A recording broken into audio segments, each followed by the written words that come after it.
Michigan State has a new head football coach. That means that Colorado needs a new head football coach. Mark Rogers TV, the voice of college football, late night, overnight on a Wednesday night going into Thursday morning here in beautiful Connecticut with the plow trucks scraping the ice behind me as we speak at nearly 3 o'clock in the morning. Make that, yes, 2:59 a.m. Eastern time.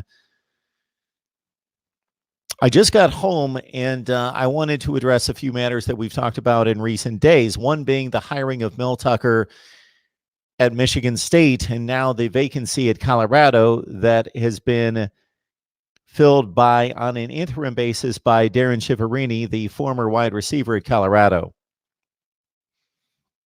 Then I would like to address the comments that were made to my video concerning Mel Tucker's hiring at Michigan State and how he conducted himself prior to the hiring. And then, of course, we'll get to any questions or comments that you have in the live chat. Of course, I don't expect too many to jump on the line at 3 o'clock in the morning Eastern time, especially unannounced. And we will also let you know what kind of content we've got coming up.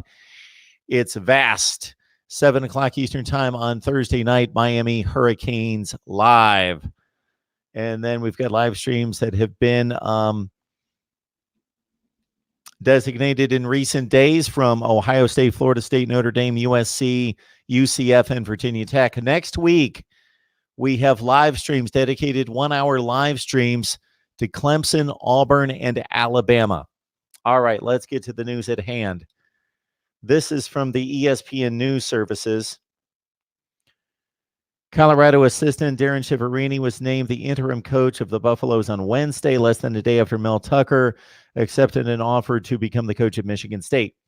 Shiverini, 42. Don't know if you guys remember him, but I certainly remember him as a pretty good wide receiver at Colorado. We'll look up his numbers, but I'm guessing a guy that caught 50 to 60 passes per year, slot receiver, type receiver, but that had downfield speed and actually was a decent threat in the NFL with Carolina, if I remember correctly. Shiverini, 42, will lead the Buffs into spring practices that begin next month after Tucker's late-at-night departure to Michigan State. Shiverini has spent the past 4 seasons as Colorado's wide receivers coach, which makes sense. This past season, he also served as the Buffs' first assistant head coach since Rip Shearer served in that role for John Embry in 2011 and 12. All right. I have a lot of confidence in Darren to lead us through this interim period, Colorado Athletic Director Rick George said in a statement. He has been associated with the program beginning with his playing days 25 years ago and cares deeply about the Buffs. Shiverini, who played 4 seasons in the NFL with Cleveland, Dallas, and Atlanta. So I was wrong about the Panthers. I'm thinking of the other Colorado wide receiver who played for the Panthers. Anyway, Shiverini played with the Browns, the Cowboys, and the Falcons after starting at Colorado. Is a highly respected recruiter, and his receiving corps has posted the 3 most productive seasons in school history over the past 3 seasons. Well, they've probably thrown the ball more than they have ever. Let's understand that as well. Shiverini says, it's an honor to be named the interim head coach at the University of Colorado, and my focus will be to help make it a smooth transition for the student athletes in the program overall. This campus in the city of Boulder is where I grew up as a young man, and there's no better place to be than CU. The pride and tradition of the Colorado Buffaloes is something every student athlete like myself in the country should experience. Georgia's search for a new head coach could include a former Colorado player like Eric Bieniemy, offensive coordinator of the Super Bowl champion Kansas City Chiefs, as an outside prospect. We're going to go out and hire somebody that shares the same expectations that I do, that we're going to win a championship, George said. Hopefully that he means a Pac-12 championship. In 2016, under Mike McIntyre, Colorado made it unexpectedly after a 2 or 3 win season the year before to the Pac-12 championship game. Of course, they were bludgeoned by Washington en route to a college football playoff, and then they were decimated in the Alamo Bowl by Oklahoma State. Bottom line, they weren't really that good, but with smoke and mirrors and some great defensive back play, they turned out, I believe, 3 NFL players in the secondary they did have that one aberration of a season to make it to the Pac-12 championship game in 2016. Otherwise, Colorado football has been in the abyss since 2002. Basically, 2002 was the last time that they had any kind of national relevance under, at that point they had the former Northwestern coach. Can't come up with his name right now. Why can't I? It slips my mind, unbelievably. The Northwestern coach. Oh, my word. Slipped my mind. I'm getting old. Northwestern coach. This was prior to Dan Hawkins, of course. I'll have to look him up. Can't believe it. When they went to a Fiesta Bowl against Oregon and Joey Harrington. All right, let's get to the Michigan State story, and then I would like to address any kind of comments that you have right here, and certainly I don't expect any right here or many right here. I believe we've got one, but I'm doing this live stream to basically cover this story and then go through the comments again that were posted in response to my take on Mel Tucker taking the Michigan State job.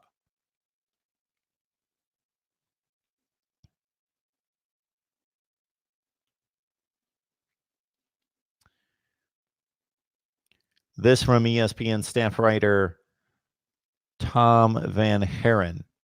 Michigan State announced Mel Tucker as its 25th head football coach on Wednesday night in East Lansing after a somewhat public search process that started with Luke Fickell and circled back to Tucker. While Michigan State initiated contact with Tucker early on, the target for the position was seemingly Cincinnati head coach Luke Fickell, who eventually decided to stay at Cincinnati after being courted by the Spartans. Once Fickell's decision was final, Michigan State Athletic Director Bill Beckman came back to Tucker and made the offer. Late last week, Michigan State showed interest, and I had interest as well. Strong interest, very strong interest throughout the process. I decided that it was time for me to take a step back from the process, Tucker said. Obviously, there were other great candidates. The search continued, then circled back to me. I want to say probably Monday morning with my representation. Ultimately, sometime late last night, it was apparent to me that I needed to be here, and that's kind of how it worked out.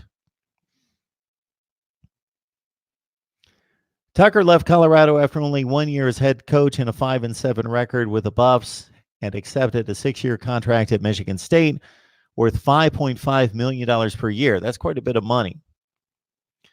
Consider Harbaugh, Saban, and those guys are in the $7 to $8 million range. He noted how tough the decision was to leave Colorado for Michigan State, calling it the toughest decision he has made in not just his professional career, but his life. It's all about relationships and people, Tucker said. And so I have friendships there, players, staff, coaches, and anytime you have those types of strong relationships and bonds where people care about each other, it's tough when you leave.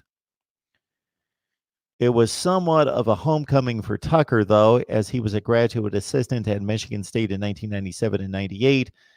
Under then head coach Nick Saban, Tucker worked directly with the coach. He is replacing Mark D'Antonio at both Michigan State and Ohio State. And Tucker says both Saban and D'Antonio are still mentors and people he admires. And then it goes into D'Antonio's situation. He stepped away on February 4th, the day before signing day, which caused a shortened timeline and a lot of surprise within the football building. The surprise extended to D'Antonio's players, who learned the news from their head coach in a team meeting. Linebacker Antoine Simmons spoke at Tucker's news conference on behalf of the players and described how difficult it was to hear D'Antonio tell them he was resigning. So it sounds like D'Antonio still had the locker room.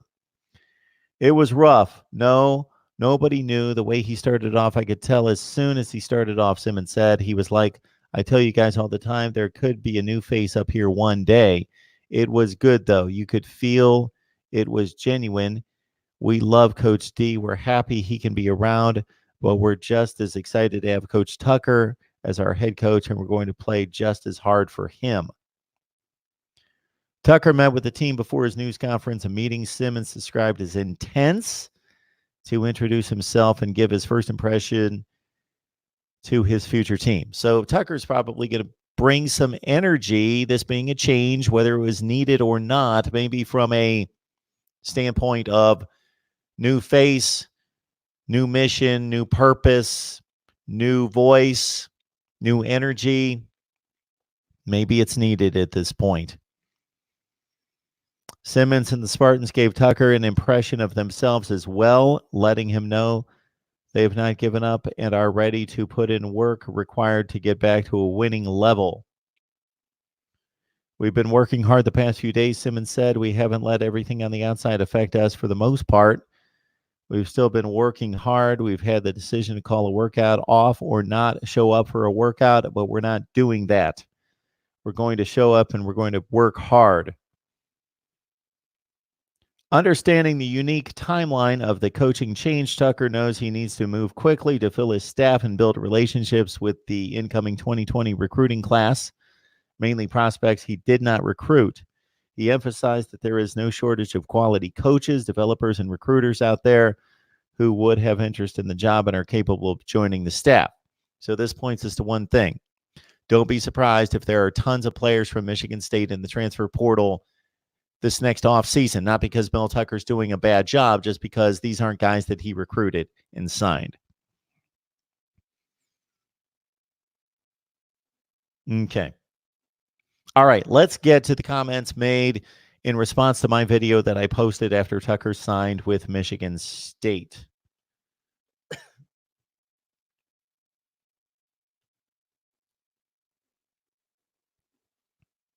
I felt as though you guys had some good points. Again, this is Mark Rogers TV, the voice of college football. We talk the game we love each and every day. Live streams each and every week from Ohio State, Florida State, and Miami. We've had recent live streams featuring your discussion with me and other bloggers and broadcasters and writers on Notre Dame, USC, UCF, and Virginia Tech. We've got Alabama, Auburn, and Clemson coming up next week. Those should be fun. So keep it locked in here. All right.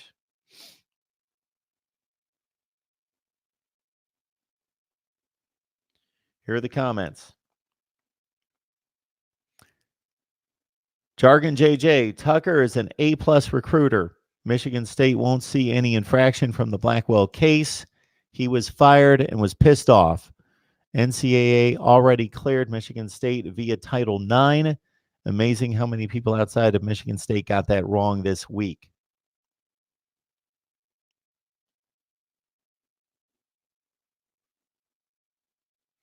Noah Conley responded, exactly. These people are idiots. Okay. Phaeton. I don't give a damn. This is the most happy I've been about football and this football team in a while. We got someone that can recruit. And a lot of replies there, including from Michigan Wolverine in Dallas. Good luck recruiting against Michigan and Ohio State, who are constantly bringing in top 10 recruiting classes. Spartan Dogs, Michigan Wolverine in Dallas. This guy hasn't even stepped foot on campus and yet even started to recruit. So shut the up. You're worried. Otherwise, you won't even be here. Scram Walmart boy. And so forth and so on. All right, more comments. Abdul Gaines, Nick Saban said he was not going to be the Alabama coach, and he eventually became the Alabama coach. I think people can have the right to change their mind. Yes, you do not necessarily want to leave a place after one season, but when an offer is made that you can't refuse, you take the offer. So Abdul is responding to my criticism that had nothing to do with him only spending one season at Colorado. I just said it was unfortunate for those student athletes that they committed to a coach and he only stayed there for one season. That's all I said. I didn't say that he didn't have the right to take a really good offer. $5.5 million is not what he was being paid at Colorado, and obviously Michigan State is an upgrade, even in its current state, from Colorado. What I did say is that Mel Tucker should not have made the comments that he made on social media. He made the comments that he was staying in Colorado, he was committed to Colorado, on and on and on and on, and I read off the tweet in the video, so I don't know exactly what he said, but that he was committed, that he was staying. et cetera, about how much he loved the job and he was staying and committed. The issue in that is that he needs to make sure that he is not going to take any other job. This error is made by coaches time and time again. And I'm not talking about situations in which a coach has to stand in front of a news conference before a bowl game or at the end of the regular season when he is being talked about for other jobs and possibly interviewing, and he simply says, I'm making no comment, or I'm still the head coach at this university and I'm not going to comment. That's fine. That's understandable, even if he bolts the next day. This is Mel Tucker again. He did not need to do this. Go on social media and state his commitment to Colorado and that he was staying there. And he went on and on about how much he loved it there. He shouldn't have done that until he knew. He should have simply said, I love my job here at Colorado. For the time being, I'm staying here. He could have stated it in some way to let people know that he valued his job, but that was just an awful way to go about it. I think what happened is he got caught between stating his commitment to Colorado because he thought the Michigan State deal was done. They came around and sweetened the pot, and he got caught. It's not the end of the world, but it's not a good look, and it's not right. Out of Control says, looks like a bad hire. Good luck. Jim Jom, coaches around the country are running from having to play Ohio State because there were several coaches, including Luke Fickell, of course, being the first one. You also had the San Francisco 49ers assistant, can't think of his name, that we discussed, and also possibly Brett Bielema. He was talked about. I don't know that he was interviewed. Matt Campbell at Iowa State. Justin Buckeye Firm, Sparty is in trouble. Jay Jobs, Luke Fickell turned down the Michigan State job? Damn. Noah Conley, D'Antonio didn't commit any violations, idiot. NCAA recently cleared MSU, and Curtis Blackwell is a liar who is a no-good deadbeat who should still be in jail. Okay. I didn't say anything about the NCAA not clearing D'Antonio. I simply stated that Blackwell still had a lawsuit against D'Antonio citing NCAA infractions. That was taken by me from several sites, several respectable news sites that stated that Blackwell still has a lawsuit against D'Antonio. All right. I didn't say that D'Antonio committed NCAA violations. I said he was being accused in a lawsuit of doing that. James Scott, absolutely the first I've heard of this. Mark, I first found out about D'Antonio's retirement from your channel. Now this. Brother, you're on it. Well, we try. So I state time and time again, it is not my role, nor is there any way possible that I can stay up with the news with major news agencies. So I've never considered it my purpose, my task, my mission, or my obligation to break news, because there's no way as a one guy who has other obligations to break the news. I simply respond to it. I simply analyze what happens on the field and the news concerning college football and allow you guys to respond and join the conversation. That's my role, but I appreciate it, James.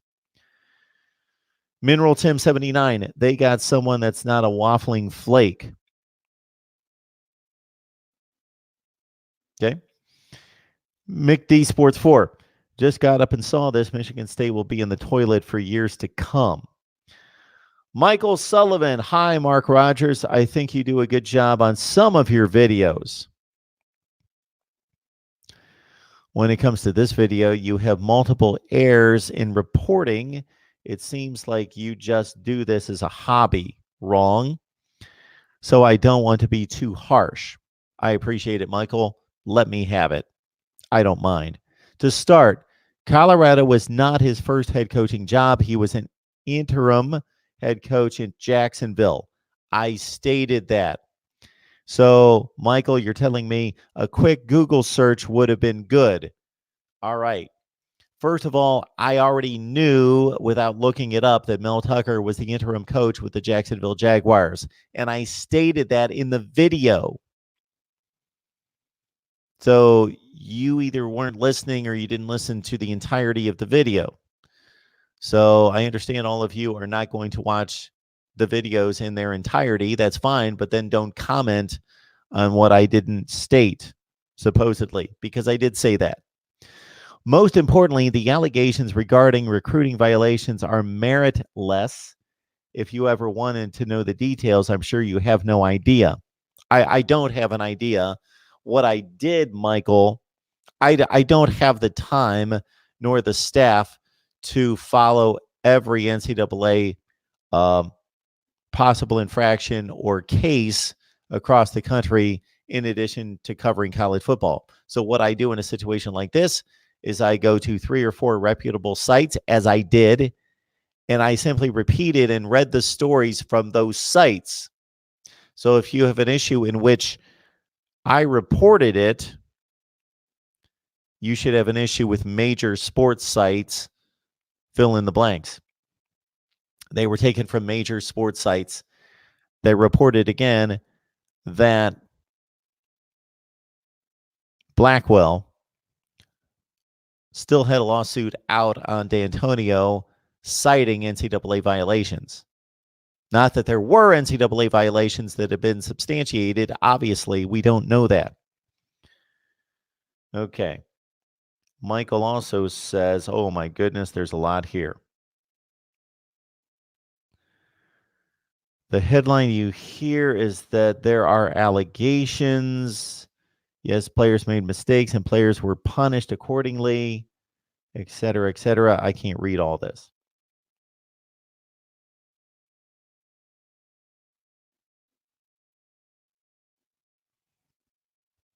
I couldn't watch that and let all that go. I'd love for you to reply and defend your statements. But again, I just don't think you know enough. I'm looking at the comments at some of the people who have done their research below. Okay. Again, here's what happens. When you watch a major sports news network, let's understand something. They have a staff. They have a huge staff. Believe me, I know more about this working at the network level for years and years and years and years and years and years and years, being in the production rooms, being right there. Believe me, I know what I'm talking about. I am one man. I am one person. That doesn't mean that I shouldn't be responsible, but I'm one person. So you're not going to get the accuracy to the nth degree here as you would otherwise, but I'm simply reporting and stating what has been reported by reputable sites. And then I provide my analysis, my take, my perspective from that. That's the way it works here. Okay. So I just didn't pull these things out of thin air. I didn't make them up. They've been reported again by reputable sites. I am just stating the reports and then again providing my analysis of D'Antonio's tenure, of the Michigan State job, and what level, what quality the job ranks right now, and Mel Tucker's decision to leave Colorado and the way in which he did it. That was the issue I had with Tucker, not that he left Colorado to go to Michigan State. So I've stated my analysis and provided my analysis of D'Antonio's tenure at Michigan State. I simply read the reports concerning what could possibly be violations and infractions at Michigan State. I stated that Tucker has every right to go to Michigan State. I just had issue with him jumping the gun, tweeting his undying commitment to Colorado, because at the same time that he's doing that, he's speaking in Denver in front of boosters and alumni, again, stating that's not going to happen. The Michigan State rumors, I am committed to Colorado. He shouldn't do that when he's not prepared to do that.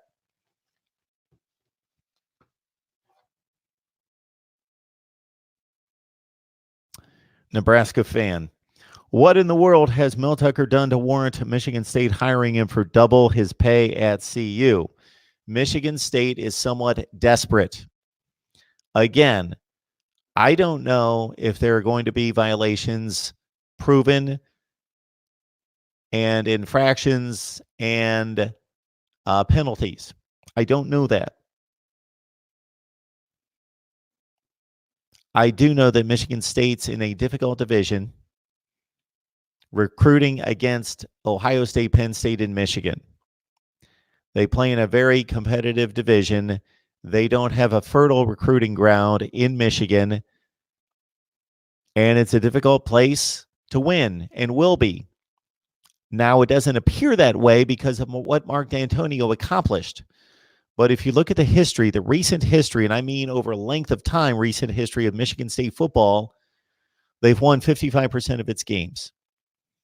Go from the mid-70s to when D'Antonio took over, and Michigan State has been a pretty marginal football program.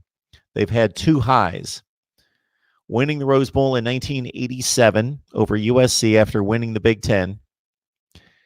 And 12 years later, they finished 10-2, won a Citrus Bowl, and finished in the top 10. Other than that, a lot of 7-4s, 5-6s, 6-5s when they played 11-game schedules. Then Mark D'Antonio took over, and Michigan State enjoyed unparalleled success for the history of the program. I know that Duffy Daugherty contended for a national championship in the mid-60s. Yes, 1966. Cosmosaic, let the Michigan fans talk their shh. They're stuck with mediocrity and Harbaugh. Mediocrity? Winning 78% of his games. I don't know that that's mediocrity, but I get the point.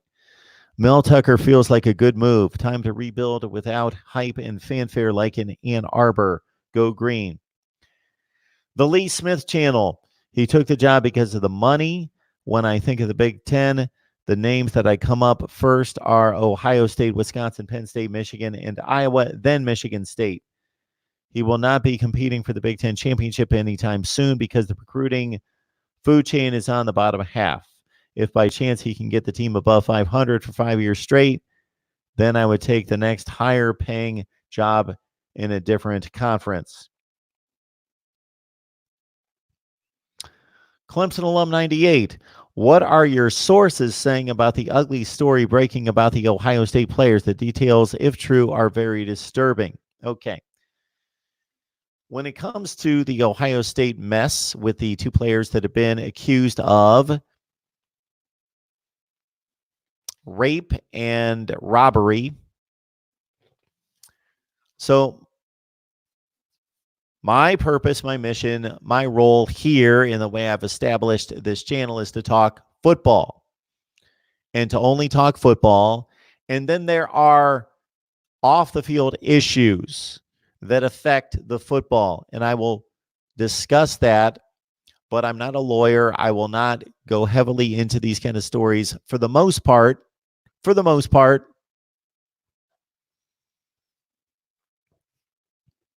But I will report what's being reported elsewhere by professional reporters and then give my take and perspective, as we did during the Urban Meyer assistant. Please help me. Can't think of his name. Smith. Can't think of his name. The wide receiver coach. We dove into that head first. We went deep into that because of the interest out there and because it affects one of the top coaches in the country. So what I will say about the Ohio State situation, I don't know that I'm going to report much on it. Basically, you have a non-factor of a player and a player who was a backup last year and would be vying for a starting position at cornerback. And obviously, he was thrust into the game against Clemson because of the Shaun Wade targeting and became a major player in the game. From a negative standpoint for Ohio State, he had a pass interference call against him and got burned once or twice. Yes, the details are disturbing. Totally agree. Very disturbing. And I want justice. I want the truth to come out, and I want justice. For right now, they are just, I believe, they've been accused and they've been arrested. So it's serious. There's enough evidence there to arrest them. So it is serious. I want the truth. And if the truth is that they didn't do it, I want them to be completely exonerated. If the truth is that they, in fact, committed those crimes, I want them to be held to the nth degree of the law.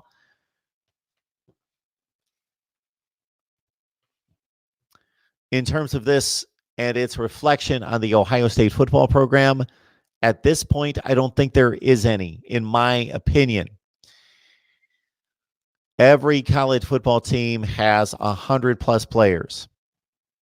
There are kids who could run amok. Now, if that's a trend at a particular program or school, and I'll get to the comments in just a second, then I think that's a reflection upon the coach either not instilling enough discipline and values into the team as much as he possibly can, and also misguided judgment in recruiting and signing players and taking too many risks.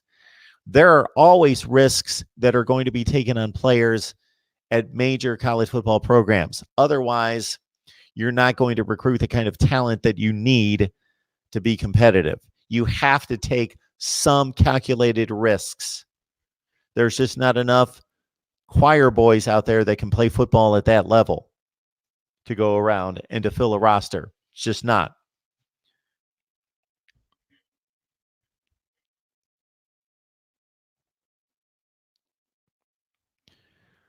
Michael Atencio with a strong statement here.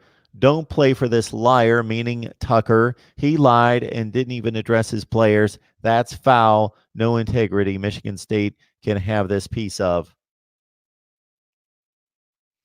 Tom Mack, I think I can understand why Mel Tucker decided to leave Colorado for Michigan State. He realized that it was going to be a lot harder to get quality recruits to Colorado and develop them in the embedded marijuana culture. Also competing in the Pac-12 South with a new quarterback and playing Colorado State, Fresno State, and Texas A&M in the non-conference slate could add up to an 0-10 record, which they actually played 12 games rather easily. Then he would be out of a job and have to go back to being a coordinator somewhere. He goes to Michigan State. He has a chance to at least win some games. Rutgers and Maryland are still on the schedule, as is the Toledo Rockets, a 3-7 record. Again, they play 12 games, Tom, not 10. Michigan State's a more difficult place to win than Colorado, concerning and considering the division and the expectations and the recruiting footprint. There are better players in Michigan than in Colorado, but not by a ton. And considering you're going up against Notre Dame, Penn State, Ohio State, and Michigan for recruits, that could be an argument there. All right, let's get to the comments.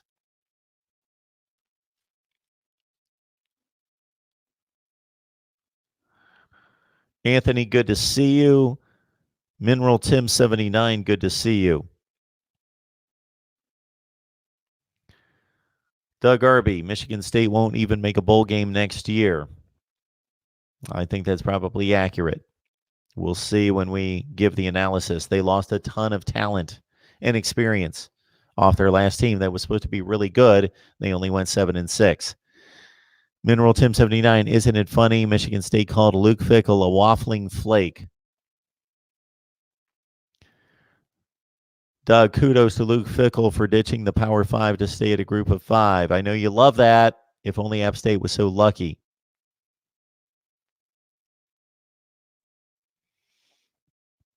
I'd rather live in Colorado than Michigan, based on what I've seen.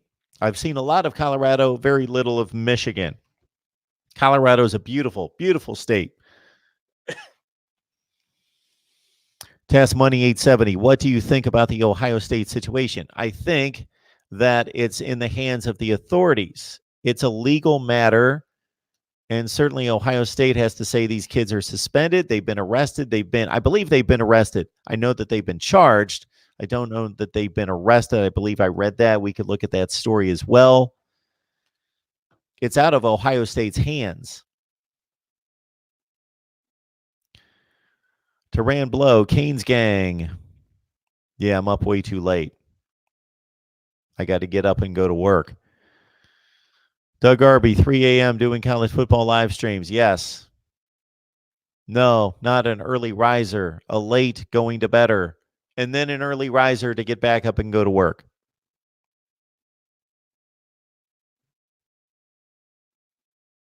Do I sleep? No. New King God, good to hear from you. I have never seen your handle. Never seen your handle.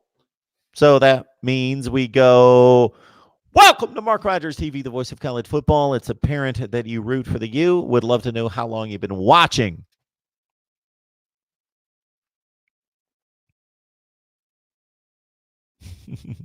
James Scott, great to have you as always. Murder Blaze.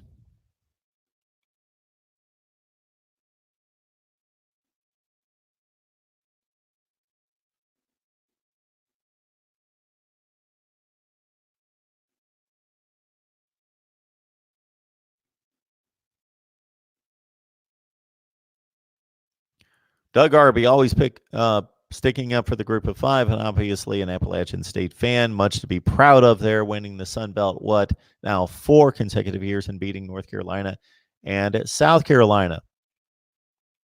Well done.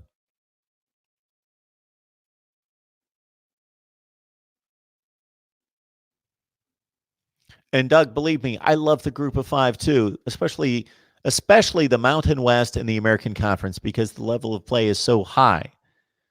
Just nobody watches my videos when I talk about the group of five. It's an unfortunate thing. Doug, if you can bring in the Boise State fan base and the Memphis and the Cincinnati and the App State fan bases in droves, then I could spend more time on the group of five. But nobody watches the videos.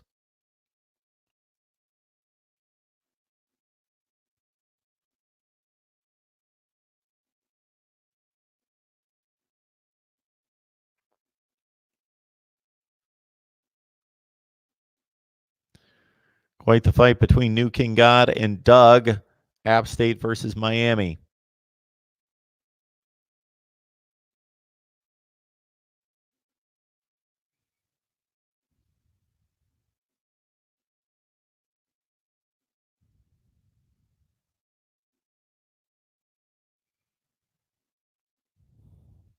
McD, good to see you. So, folks, listen to this. I don't know if you're excited about this, but in addition to our live streams that are designated each and every week for Ohio State, Florida State, and Miami, we have spread the wealth out. So I wasn't able to lock in on a fourth team specifically each and every week. But if you've noticed, over the last couple of weeks, we've done live streams in addition to Miami and Florida State and Ohio State on Notre Dame. Our third one's coming up on Monday night. USC, UCF, and Virginia Tech. And probably somebody else in there that I'm forgetting. Coming up next week, we will have hour-long live streams featuring Clemson, Auburn, and Alabama. So get excited. Lock it in right here. And if you would like to know when we're going live, you need to subscribe and lock in on the notifications. Turn on the bell that you get the notifications as well. We've got Miami Talk coming up Thursday night, tonight at 7 o'clock Eastern Time. Okay. I somewhat, not necessarily promised, but announced that once the season was over and we got into the off season, I would announce a live stream schedule. That is still extremely difficult for me to do. I have a number of trips to take on the weekend. And I was thinking, okay, I could do a Sunday night and maybe a Monday noon or a Tuesday noon live stream, maybe a Friday live stream. So between Florida State, Ohio State, and Miami, that's 3 live streams every week. Plus, I'm picking up all these other team-specific live streams. I would love to do a call-in show or two each week, but again, it's been difficult for me to determine when I could be here every week. I don't want to schedule a Sunday night live stream at 9 o'clock and then do it every other week. So I'm having trouble with the specific live stream schedule that I know I announced I would put together, but we're still working on that.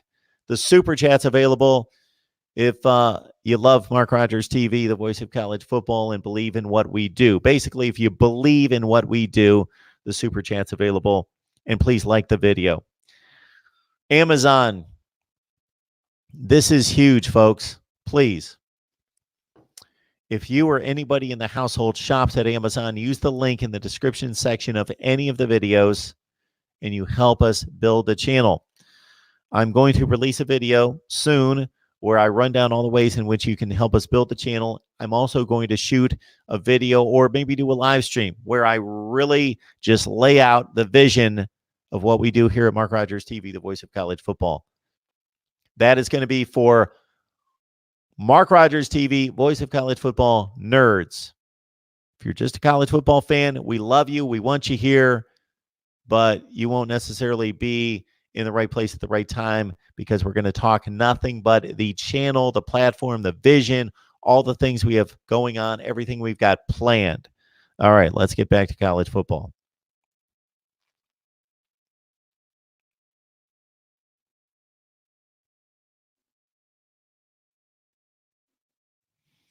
James Scott, the reason why the group of five is not included has everything to do with money draw.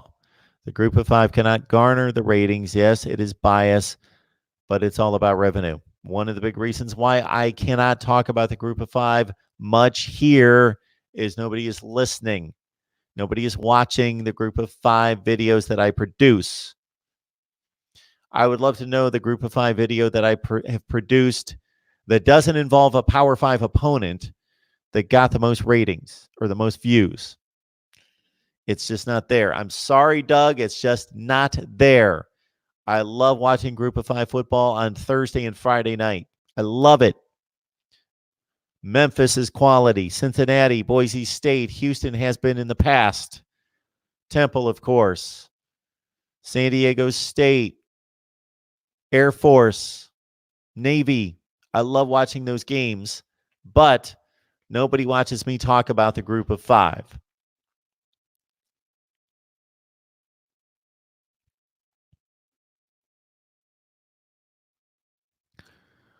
Doug, Mark should discuss a school's religion like BYU and their Mormonism. Why would I want to do that?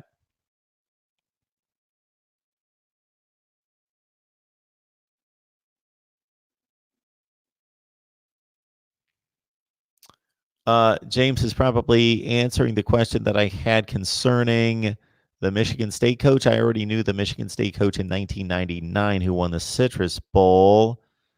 I think somebody was trying to help me out maybe on the Colorado coach who coached at Northwestern, Gary Barnett. There it came back. Gary Barnett is the last coach at Colorado who had any kind of consistent success. Mike McIntyre again won the Pac-12 South in 2016, and they got steamrolled in the conference championship game and the Alamo Bowl. So he had the one decent season. I think they went 9-3. I think they went 10-2, lost the Pac-12 championship game, and lost the Alamo Bowl, both in blowout fashion, finished 10-4.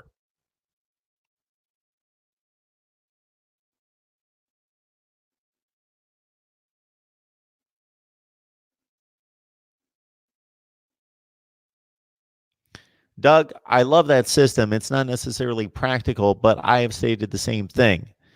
The NCAA basketball feel and approach and format brought to college football would be they all play together, right? All 10 conferences, they all play together.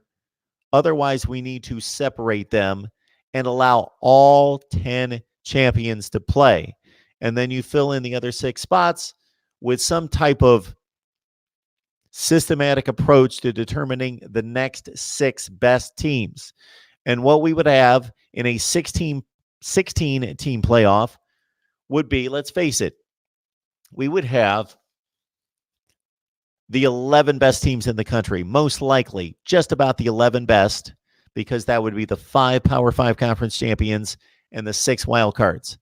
Then we would have a drop, probably another 10 spots to about the 20th best team. That would be the American Conference champion based on recent years' performance. And then also about the 25th best team in the country, in that range from the Mountain West. And then from the Sun Belt and from the MAC and from Conference USA, we would have the 60th, 65th, 75th best teams in the country. So would we have blowouts in the playoffs under this system? Absolutely. Most of the time in the first round, we would have 3 blowouts. The MAC champion would get blown out. The American or the Conference USA champion, blowout. Sun Belt Conference winner, blown out. Most of the time, not every time. Not that an App State or an FAU or a Northern Illinois or Toledo or whomever won the MAC could not put up a fight once in a while. Not most of the time. The MAC champion going up against Alabama, Ohio State, Clemson, etc., is going to get annihilated. Same thing with Appalachian State. Same thing with the Conference USA champion. Most of the time. Right there is going to be most of the first round playoff scores involving the MAC, the Sun Belt, and Conference USA. And maybe the American at times, or the Mountain West at times, again, going up against the top 5, 6, 7 teams in the country. That's all I got to say about that. I think it's pretty obvious, pretty apparent. Is it going to be exciting, whether it happens the first year, the second year, the 5th year, when an Appalachian State or a Northern Illinois or a Conference USA, a UAB, has Ohio State down 21-17 in the third quarter? Yes, that's going to be exciting. But it's going to happen a couple times every 10 years.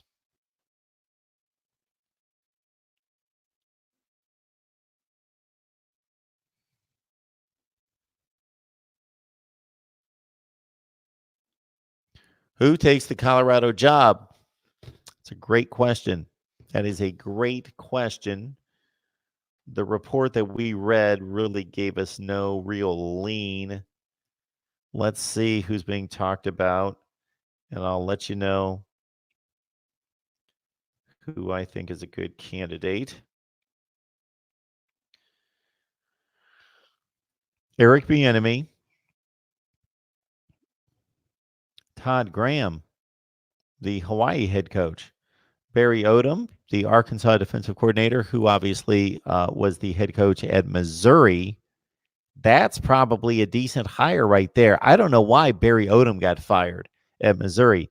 Willie Taggart, he just took the job at FAU. Billy Napier, the Louisiana head coach, he's done a nice job as well. Those are some good coaching candidates there. But out of that list, Barry Odom would be the most dependable, most reliable, the safest.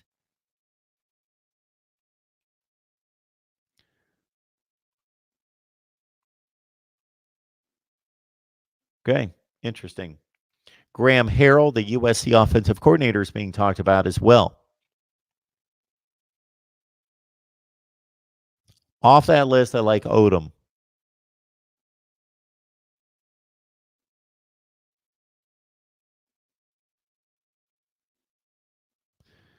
Doug, recruiting rankings are not generally overrated, but I understand your point there. There are aberrations. Miami's been an aberration. Florida State the last 2 years, an aberration to the recruiting rankings.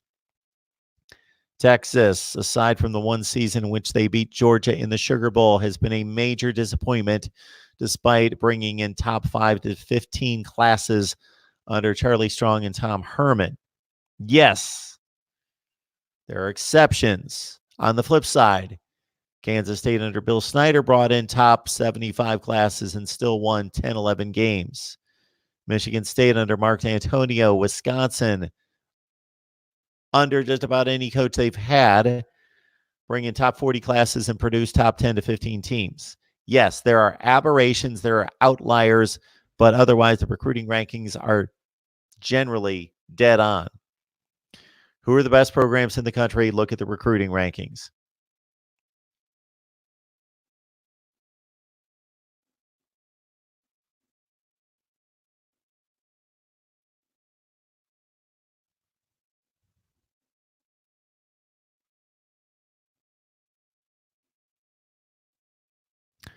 Cheryl, welcome to the live stream. We appreciate you being here. As always, Cheryl, one of our main stays here at Mark Rogers TV, the voice of college football.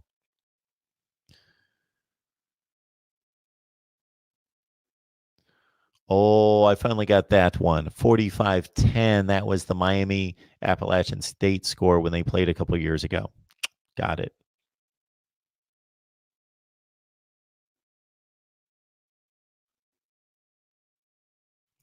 Yes, the recruiting rankings are not overrated.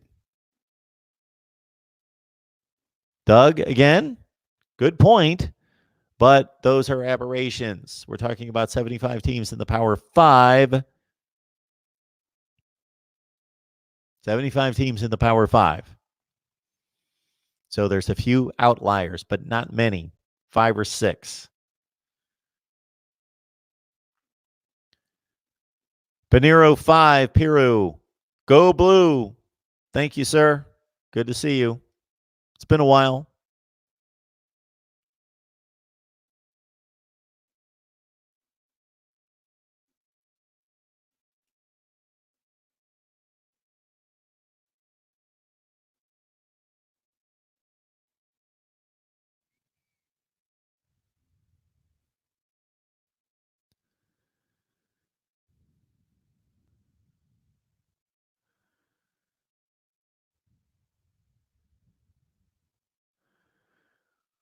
Trepa Coles.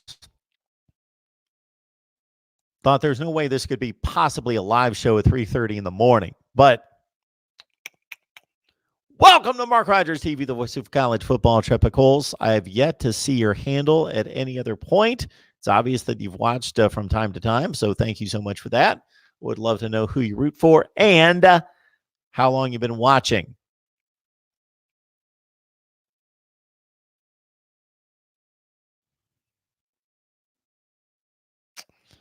That's it, Jeff. Thank you for the support. We appreciate it. Yes, I need to get up about 7:30. It's 3:51. I just got done working. Yeah. So I'm not real smart, not real bright, but here we are. I just wanted to cover this Michigan State, Colorado, Mel Tucker deal.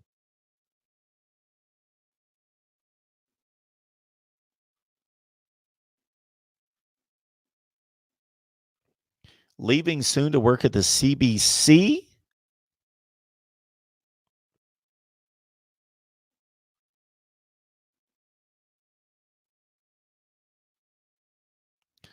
We did a UCF live stream. Did you see it, Doug? We did it last week with Jeff Sharon, our buddy from Gold and Black Banneret. 2 players arrested, James. Dante, 16-team playoff, all Power 5 division winners, 10 teams, all Group of 5 league winners, 15 teams. Oh, hey, huh? Oh, no. No. Dante, there are 5 Power 5 conferences. There are 5 Group of 5. Hence the name, Power 5 Group of 5. That's 10, not 15 conferences. 10.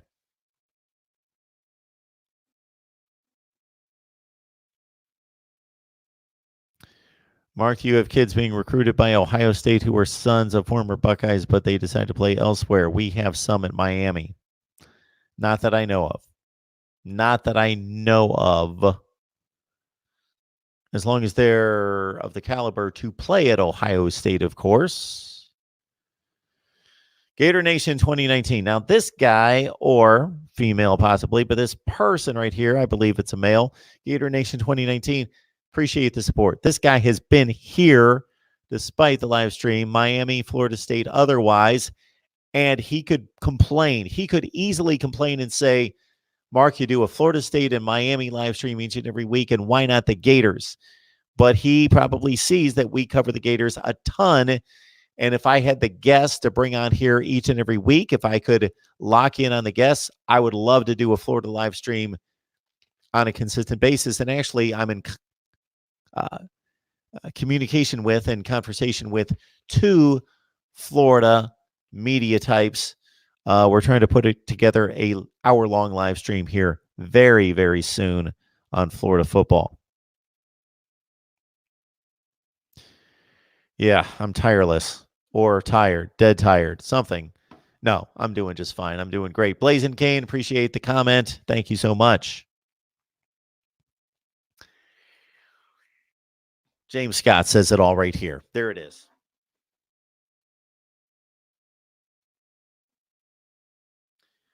I heard a stat the other day. This is amazing. 60% of Americans use Amazon. I have over 18,000 subscribers. I had over 500,000 views in December. Thank you. I would like to go way past 500,000 views in a month, and I'm way down this month, but it's understandable. It's past this season. It's a little alarming, but it's fine. James Scott is telling us right there, grab the Amazon link. Please do it. It'll take an extra step the first time, but just grab that link, put it somewhere where you'll always have it, and give it to the people in the household that do the shopping. And you don't have to buy anything. You don't have to do anything. Just get into the Amazon system, get on the website using that link, and it automatically gets you where you need to go. James Scott obviously has helped us out immensely by doing that, and he is explaining to everyone right there how to do it. The Amazon link. Folks, it's really easy. Just click the link in one of Mark's videos and scroll to the bottom. Use your recently viewed items, buy it, and help Mark's channel. Whatever you're going to buy at Amazon, please use the link in the description section of any of the videos, excluding this one, because when we do a live stream, my regular notes in the description section don't copy. I've got to manually put them in there, but go to any of the videos, grab the Amazon link to do your shopping. James, many of you, I would love to meet you face to face someday. James, you are one of them. I would love, as I tour the country in the future, for Mark Rogers TV, the voice of college football, that's going to happen in the future. We'll show up at different sites. I'm already thinking right now, I have a possible trip to Austin, Texas in the next month. I should get by the stadium, tour the complex, shoot some videos there at the University of Texas. Of course. James, thank you. And others, I cannot start to thank people because I won't get to everyone who deserves recognition. That's another video at another time. I did a video like that about 6 months ago where I just ripped through a bunch of recent subscribers and people that had donated to the super chat and just left really nice comments, and people that I had seen over and over and over in the live streams and been supporting us, to say thank you. There is no way that I can possibly, it's indescribable what you do to help me. I really can't express it well enough, but I will try to do it more often going forward. Yes, it finally came to mind, James. Gary Barnett.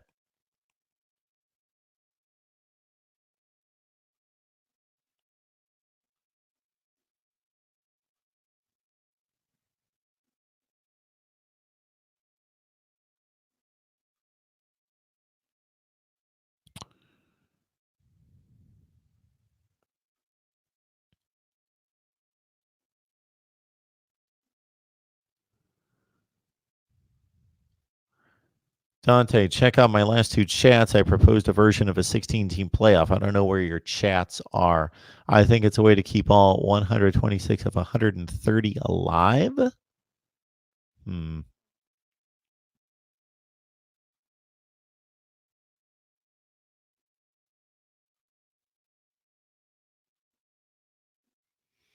It's coming back to me, James. The Barnett to Hawkins transition to Colorado.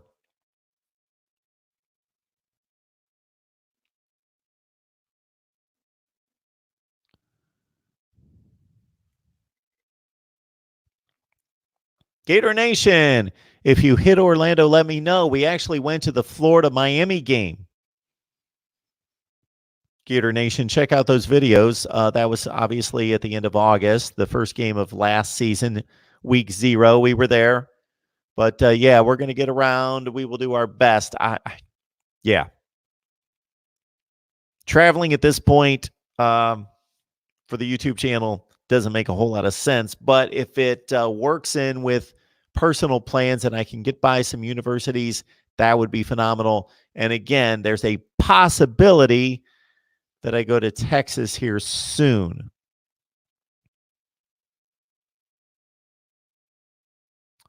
Notre Dame. Okay. Very cool.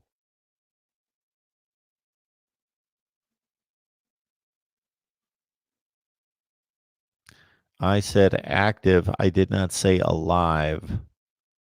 Okay.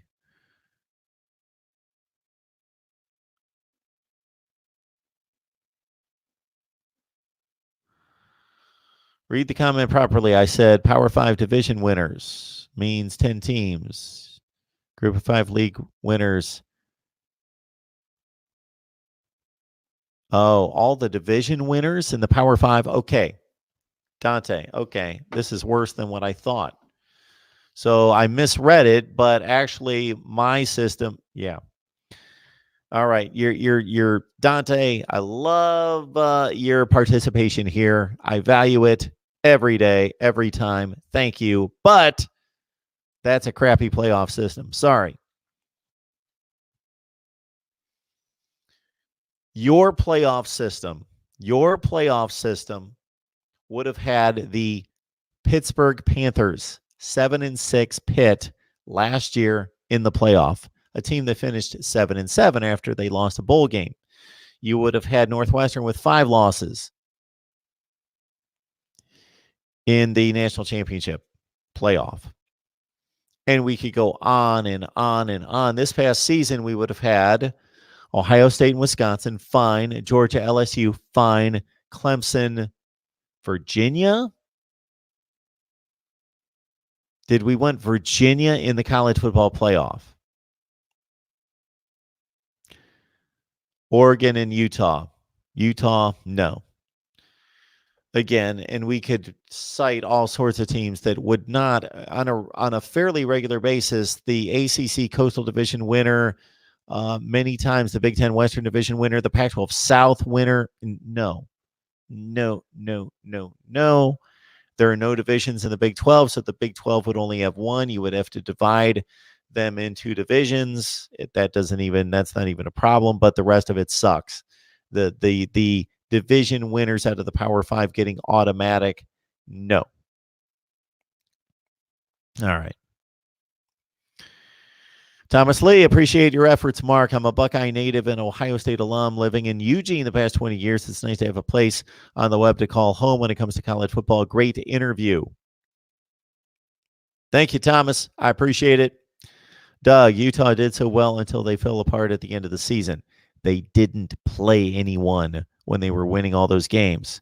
Utah, decent team, top 20, 25 team, not good enough to be in a playoff as a division winner. All right, everyone. Thank you so much for joining us for our live. Keep it locked in, of course. Please subscribe. You get the notifications that way and can keep up with the live stream schedule that has recently included, of course, Ohio State, Florida State, Miami, but Notre Dame, USC, UCF, and Virginia Tech. Next week, Auburn live for a full hour. Clemson live for a full hour. Alabama live for a full hour. And also you can always contribute to the super chat. And again, Amazon, as James will help us explain, shop Amazon. Use the link in the description section of any of the videos. And we've got all sorts of content coming your way, featuring all the teams I just mentioned, plus more, as we get you set for spring practice with previews on all the major teams. Miami tonight, 7 o'clock Eastern time. We'll see you then.